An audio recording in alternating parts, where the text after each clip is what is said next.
ہمارے محلے میں ایک ڈاکٹر صاحب تھے, بہت ہی پولائٹ قسم کے ڈاکٹر صاحب.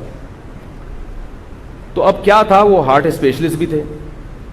تو جس کو بھی اٹیک ہو رہا ہے یا دل میں درد ہو رہا ہے, ڈاکٹر صاحب کے گھر پہنچ جاتا اور دھاڑ دھاڑ دھاڑ دروازے بجانا شروع کر. پہلے بیل پہ ہاتھ رکھ کے کھڑا ہو جاتا, ٹھیک ہے نا, جب تک وہ نکلے نہیں تو ظاہر ہے. اور ایمرجنسی بھی ہے کہ ڈاکٹر صاحب وہ یہ ہو گیا, وہ ڈاکٹر صاحب جا رہے ہیں بیچارے. تھوڑے دنوں میں ڈاکٹر صاحب کو ہارٹ اٹیک ہو گیا, کیونکہ بیچاروں کی نیند ہی پوری نہیں ہو رہی.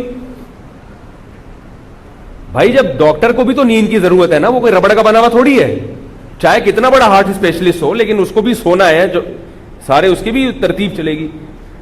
اب کیا ہے کہ ڈاکٹر صاحب ہارٹ پیشنٹ بن گئے تھوڑے دنوں میں. اب ان کے آپریشن ہو رہے ہیں اور وہ بہرحال کچھ گزارے لائق ہوئے. پھر انہوں نے اپنا وزن کم کیا. اب سارا ان کی جو پرابلم پیش ہو رہی تھی وہ یہ آ رہی تھی پرابلم کہ بھائی جب تک آپ اپنے نیند کے نظام کو کنٹرول نہیں کریں گے, رات کی نیند نہیں ہوگی, آپ ٹھیک نہیں ہو سکتے. ان سے بڑے ماہرین نے ان کو یہ کہہ دیا, رات آپ کو سونا پڑے گا. اور زیادہ تر اٹیک کے کیسز ہوتے بھی کس میں, رات میں, کیونکہ رات کو دعوت میں نان تافتان کھائے جاتے ہیں 1:45 بجے, اور خوب پھوڑا جاتا ہے تسلی سے, اس پہ پھر کسٹرڈ کھاتے ہیں اتنا بھر بھر کے. بھائی جتنا کاربوہائیڈریٹ آپ کو چاہیے وہ تو 1 چمچ چینی سے بھی مل جاتا ہے آپ کو. اور یہ جو کولڈ ڈرنک ہے اس میں تو 24 چمچ ہوتے ہیں چینی کے. آپ نیٹ پہ سرچ کریں آپ کو پتا چل جائے گا. 24 چمچے چینی کے, وہ الگ. پھر روٹی میں کاربوہائیڈریٹ الگ سے ہوتا ہے, پھر جو بریانی کھا رہے ہیں اس میں الگ ہے, پھر اس میں آلو میں الگ ہے. اتنا کاربوہائیڈریٹ آپ نے کھا لیا ہے جو آپ کی ضرورت سے بہت زیادہ زائد تھا. مدہ ذلہ العالیہ, جو ملا کھا لیا.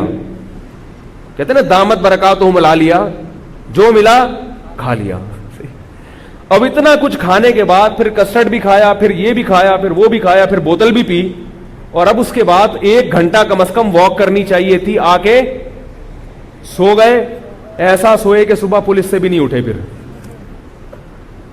ظاہر ہے پھر ایسا ہی سو گئے نا, پھر آپ کو صبح پولیس بھی نہیں, پھر گور کا نہ کے اٹھائے گا بھائی اب ڈائریکٹ وہیں لے جاؤ ان کو, اب یہ نہیں اٹھ سکتے. یہ ہمیشہ کے لیے سو گئے. ضروری نہیں کہ جو رات کو مر جائے وہ اسی وجہ سے مرے, اور بھی اسباب ہوتے ہیں, لیکن ایک بہت بڑا سبب یہ بھی ہے. تو اب آپ خود سوچو کہ کیا بات کر رہا تھا میں, کہاں سے ادھر چلی گئی ہے. جنازے کی بات نہیں ہو رہی تھی, یہ یہاں کہاں سے آ گئی کھانے کی. ہاں وہ ڈاکٹر صاحب کیا تھے کہ وہ خود ہارٹ پیشنٹ بن گئے. اب وہ ڈاکٹر صاحب کا کیا ہے, وہ بیچارے پرہیز کرنا شروع کر دیا انہوں نے. اب ان سے جو زیادہ سینئر ڈاکٹر تھے انہوں نے کہا بھئی آپ کو رات کی نیند آپ کے لیے بہت زیادہ ضروری ہے. اب ہم نے یہ منظر اپنی آنکھوں سے دیکھا. انہوں نے بیل نکلوائی اپنی سب سے پہلے. انہوں نے کہا اگر یہ محلے کے سارے مریض میں اپنے کھاتے میں ڈالوں گا تو میں تھوڑے دن میں مر جاؤں گا. پہلے تو اپنی جان ہے نا, اور ویسے بھی ڈاکٹر کی جان اس لیے زیادہ اہم ہے کہ وہ ایک زندہ رہے گا تو درجنوں کو بچا سکے گا. یہ اصول اور ضابطے کی بات ہے. اب کیا ہوا ہے کہ وہ ڈاکٹر صاحب, ہمارے بچپن کی یہ بات ہے, تو انہوں نے پہلے تو بیل نکلوائی, اور گھر کا جو سب سے آخری کونے کا کمرہ تھا وہ سونے کے لیے منتخب کیا تاکہ دروازہ بھی لوگ بجائیں تو وہاں تک آواز نہ جائے. اور جو ہے نا وہ انہوں نے اپنا کمرے کو ساؤنڈ پروف بنا لیا. تو ہم نے ایسی گھوڑے بیچ کے سونے کی مثال زندگی میں نہیں دیکھی جیسے ان ڈاکٹر صاحب کی دیکھی. اب ہوتا یہ تھا کہ کسی کا باپ دنیا سے بالکل جانے کے قریب ہو, کسی کی اماں کو سخت قسم کا اٹیک ہوا, وہ بیچاری تڑپ رہی ہوں, ان کے گھر جا کے آپ دروازہ بجائیں, آپ پیٹ پیٹ کے تھک جائیں گے, مگر ڈاکٹر صاحب پر جوں نہیں رہیں گے. لوگ بہت گالیاں دیتے تھے ان ڈاکٹر صاحب کو کہ دیکھو یار انسان تڑپ رہا ہے اور مر رہا ہے, اور یہ سوتو, 1 نمبر کے سوتو. یہ نہیں دیکھتے کہ یہ بیچارے ان کی آپ اس حالت پہ لانے والے بھی آپ ہی ہو. نہیں یاری میرا غلط بات, یہ لوگوں نے ان کو یہاں تک پہنچایا ہے. تو اب تک وہ زندہ ہے الحمدللہ ڈاکٹر صاحب, ورنہ آپ دار فانی سے ہمیشہ کے لیے کوچ کر گئے ہوتے اگر وہ اسی روٹین پہ چلتے رہتے. تو بات یہ ہے کہ انسانیت کی خدمت اگر آپ نے کرنی ہے تو وہ بھی آپ انسان بن کے ہی کر سکتے ہیں, خدا بن کے نہیں کر سکتے. انسان کو اللہ نے محدود صلاحیتیں دی ہیں. وہ یہ نہیں دیکھے گا کہ معاشرے کی ضرورت کتنی ہے, وہ یہ دیکھے گا کہ میں معاشرے میں اپنے حساب سے کتنا کردار ادا کر سکتا ہوں. یہ بہت اہم پوائنٹ ہے سمجھنے کا. ایک صاحب کا میرے پاس فون آیا کہ ہمارے محلے میں ایک ویڈیو سینٹر کھل گیا ہے, وہ جو فلمیں کا پہلے بہت ہوتا تھا نا, اب تو انٹرنیٹ پہ لوگوں نے دیکھنا شروع کر دی, پہلے یہ ویڈیو کیسٹیں بہت ہوتی تھیں. تو میں بڑا یوں اور غصہ ہو رہا اور میں جا کے توڑ پھوڑ کرنا چاہتا ہوں وہاں پہ. میں نے کہا نہیں کرو توڑ پھوڑ. کہہ رہے کیوں حضرت, یہ تو گناہ ہے, ویڈیو وہ نا فلموں کے جو کیسٹیں بکتی ہیں یہ ایسا ہمارے گھر کے بالکل سامنے ہوگا. میں نے کہا توڑ پھوڑ نہیں کرو, اس لیے کہ آپ جب توڑ پھوڑ کرو گے تو اتنی آپ کے ساتھ بھی توڑ پھوڑ ہوگی, کیونکہ وہ قانونی اجازت لے کے بیٹھا ہوا ہے, پولیس والوں سے اس کے تعلقات ہیں, آپ کے تعلقات ہم سے ہیں مولویوں سے, اور ہمارے اللہ سے تعلقات ہیں. ٹھیک ہے, تو ہم دعا کریں گے آپ کے لیے اور کچھ نہیں کر سکتے. اور اللہ نے کیا کہا ہے, دعا کے ساتھ اسباب بھی اختیار کرو. تو اسباب یہ ہے کہ آپ جا کے ایک ایسا کام کرو گے جس کی آپ میں طاقت نہیں ہے, آپ کو جیل ہو جائے گی, ویڈیو سینٹر بند نہیں ہوگا, 2-4 اور کھل جائیں گے وہاں پہ. میں نے کہا پورے ملک میں کھلے ہیں, آپ اپنے محلے کی بات کیا کر رہے ہو. تو وہ کہنے لگے پھر یہ منکر کیسے ختم ہوگا, ہمارے محلے سے یہ برائی کیسے ختم ہوگی. تو میں نے کہا برائی آپ اتنی ختم کرنے کے مکلف ہو جتنی آپ کے اندر طاقت ہے. بات آ رہی ہے سمجھ میں. نبی صلی اللہ علیہ وسلم نے فرمایا مر رآ منکم منکرن فلیغیرہ بیدہ, جو گناہ دیکھے اسے اپنے ہاتھ سے بدل لے. فإن لم یستطع, اگر ہاتھ سے بدلنے کی طاقت نہیں ہے, فبلسانہ, تو کس سے, زبان سے, اور بعض دفعہ زبان سے بدلنے کی طاقت بھی نہیں ہوتی, فبقلبہ, تو صرف دل سے کافی ہے, بس کڑتا رہے کافی ہے, ثواب مل جائے گا انشاءاللہ. کتنی آسانی دی ہے. اور یہ اس لیے نبی نے بتایا کہ ایسا نہ ہو کہ جذباتی لوگ اپنی طاقت سے بڑھ کر کام کرنا شروع کر دیں. بعض دفعہ بولنے میں بھی فتنہ ہوتا ہے, آپ نے خام میں جا کے اس کو نصیحت شروع کر دی, وہ کھینچ کے اس نے تھپڑ لگا دیا آپ کے, یا وہ آپ کے پیچھے ہاتھ دھو کے پڑ گیا. تو آپ نے پورے معاشرے کی اصلاح, یہ آپ کی اکیلے کی ذمہ داری نہیں ہے, آپ اس میں اتنی ذمہ داری ادا کریں گے جتنی آپ میں استطاعت ہے. اب اس موقع پر لوگ ایک سوال یہ پوچھتے ہیں, لوگ مجھ سے یہ سوال پوچھتے ہیں کہ آپ مسائل کا ایک مخصوص ٹائم دیا ہوا ہے آپ نے, جبکہ لوگوں کے ریکوائرمنٹ سے یہ بہت تھوڑا ٹائم ہے. میں آدھا گھنٹہ صبح مسائل کے لیے لوگوں کو ٹائم دیا, آدھا گھنٹہ شام کو. یہ میں اپنے بارے میں نہیں بتا رہی, آپ کو بھی یہ اصول اور ضابطے کام آئیں گے, آپ ہر زندگی کے ہر پہلو میں آپ کو یہ سب چیزیں کام آئیں گی انشاءاللہ. تو وہ کہنے لگے کہ پھر ہم اتنے سارے مسائل ہیں, ہم کس سے پوچھیں. بہت سارے علماء ہیں, وہ ان کے بھی محدود ٹائم ہے, وہ بھی اس محدود وقت سے زیادہ نہیں دیتے, تو ہمارے تو مسائل رہ جاتے ہیں. تو ان کو جواب میں یہ کہتا ہوں کہ یہ میرا قصور نہیں ہے, یہ آپ لوگوں کا قصور ہے کہ آپ اپنے بچوں کو ہول سیل کے حساب سے ڈاکٹر بنا رہے ہو, انجینئر بنا رہے ہو, آپ اپنے بچوں کو تاجر بنا رہے ہو, مگر آپ اپنے بچوں کو عالم, بولو نا بھائی,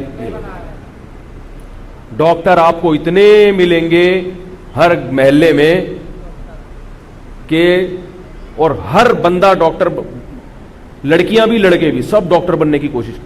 مولوی بننے کی جہاں بات آتی ہے پیچھے رہ جاتے, نہیں بننا.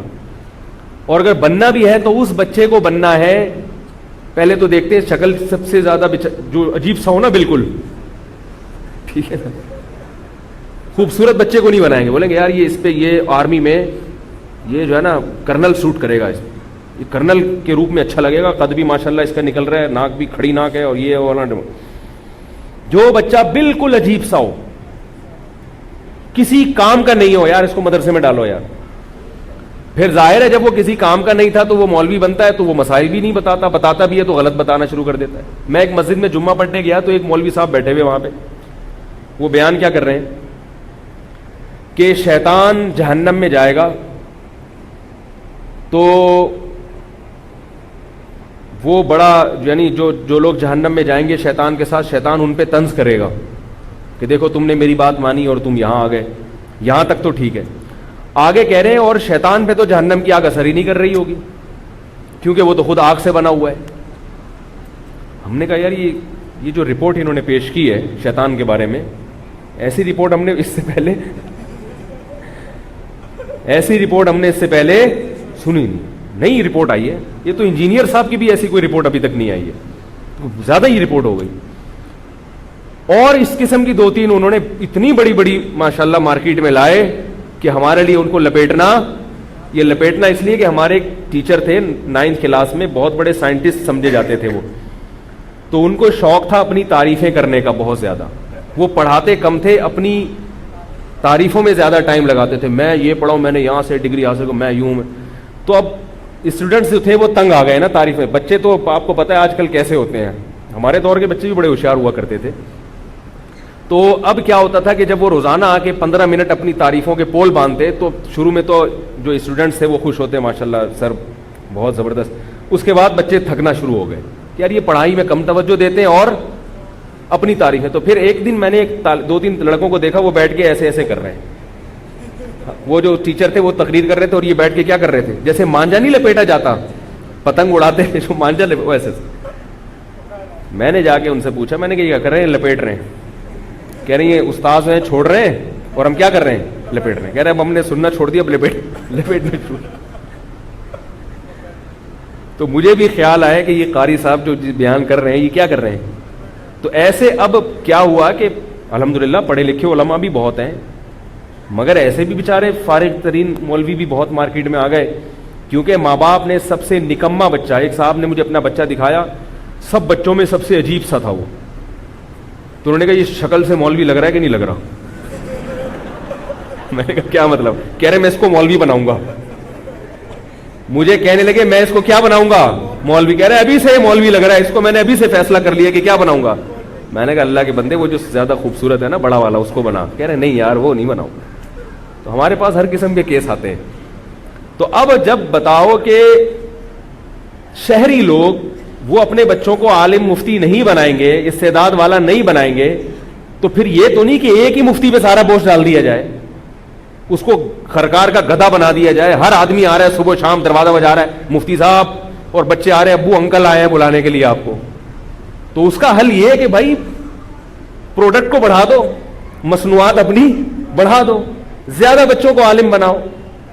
اس کے لیے آپ تیار نہیں ہوتے کیونکہ اس میں فوراً آپ کو عجیب عجیب خیالات آنا شروع ہوتے ہیں. تو میں ایک مثال دوں، جیسے ڈاکٹر اگر ختم ہو جائیں تو ایک ہی ڈاکٹر پہ سارے مریض لا کے ڈال دو گے تو بیچارہ ان کے بوجھ کے نیچے آ کے مر جائے گا وہ. تو اس کا حل یہ نہیں ہے کہ اس ڈاکٹر کو گالیاں دی جائیں، وہ تو اپنی ذمہ داری بیچارہ پوری کر رہا ہے. لیکن حل اس کا کیا ہے کہ اور بھی ڈاکٹر پیدا کیے جائیں کہ بھئی یہ عوام کی آبادی کے لحاظ سے جو ریکوائرمنٹ ہے وہ پوری نہیں ہو رہی. اور یہ بھی یاد رکھو ڈاکٹر میں اور مولوی میں بہت بڑا فرق ہے کہ ڈاکٹر آپ کو ٹائم دینے کے پیسے لیتا ہے، پھر بھی وہ اپنے حساب سے ٹائم دیتا ہے آپ کو، آپ کے حساب سے نہیں دے گا. اور مولوی آپ کو ٹائم دینے کا 1 روپیہ بھی بولو نا یار نہیں لیتے، اور پھر بھی وہ گالیاں سنتا ہے کہ ٹائم نہیں دے رہے ہمیں. تو یا تو میں سوچ رہا ہوں فی گھنٹہ 1 لاکھ روپے ہونے چاہیے. رفیع بھائی کیا خیال ہے؟ 1 گھنٹے کے 1 لاکھ روپے، پھر دیکھو کون آئے گا ٹائم لینے. تو فری میں جب ٹائم بھی مل رہا ہے اور مشورے بھی مل رہے ہیں اور وہ سب کچھ مل رہا ہے تو پھر اس کے لیے تھوڑا سا اگلے کے آرام کا بھی خیال کرنا چاہیے. تو اصول اور ضابطہ اب میں نے یہ بنا دیا ہے کہ بد اخلاقی جو صورتاً بد اخلاقی ہوگی وہ میں ایک واقعہ سنا دوں. حضرت حکیم الامہ مولانا شرف علی تھانوی رحمہ اللہ نے اپنے استاد سے پوچھا، حضرت گنگوہی سے، کہ حضرت لوگوں کا رش اتنا بڑھ گیا ہے کہ اب لوگ مجھے کام نہیں کرنے دیتے، زیادہ اہم کام ہے وہ ان سے میں غافل ہو گیا ہوں، اور لوگوں کو محبت سے سمجھاؤ تو مانتے بھی نہیں ہیں، پھر آ جائیں گے تو میں کیا کروں. تو حضرت رشید گنگوہی رحمہ اللہ نے فرمایا کہ لوگوں کو ڈانٹو بھی اور مارو بھی، ناراض ہوتے ہیں تو ہونے دو، اس کے بغیر تم ترقی بھی نہیں کر سکتے اور کوئی کام بھی، اور وہ کام بھی لوگوں ہی کے فائدے کے لیے کر رہے ہیں، نہیں کر سکتے. کیا فرمایا؟ ڈانٹو بھی اور مارو. سمجھ گئے؟ تو ہم تو یہ نہیں کر رہے، نہ ہم ڈانٹ رہے ہیں نہ مار رہے ہیں. تو ہم تو یہی کر رہے ہیں کہ بھائی کہ تھوڑا سا اصول یہ ہے کہ جب آپ کسی سے ملنا چاہتے ہیں تو پہلے جو کال ٹائمنگ بتائی ہے اس میں کال کریں، کال کر کے بتائیں کہ میں کیوں ملنا چاہتا ہوں. ٹھیک ہے نا؟ تو میں اکثر لوگوں کو فون ہی پہ نمٹا دیتا ہوں کہ بھئی آپ کا یہ مسئلہ ایسا ہے کہ اس کے لیے ملنے کی ضرورت نہیں ہے، یہ فون پہ ہی حل ہو جائے گا، تو آپ کا بھی ٹائم بچے گا میرا بھی.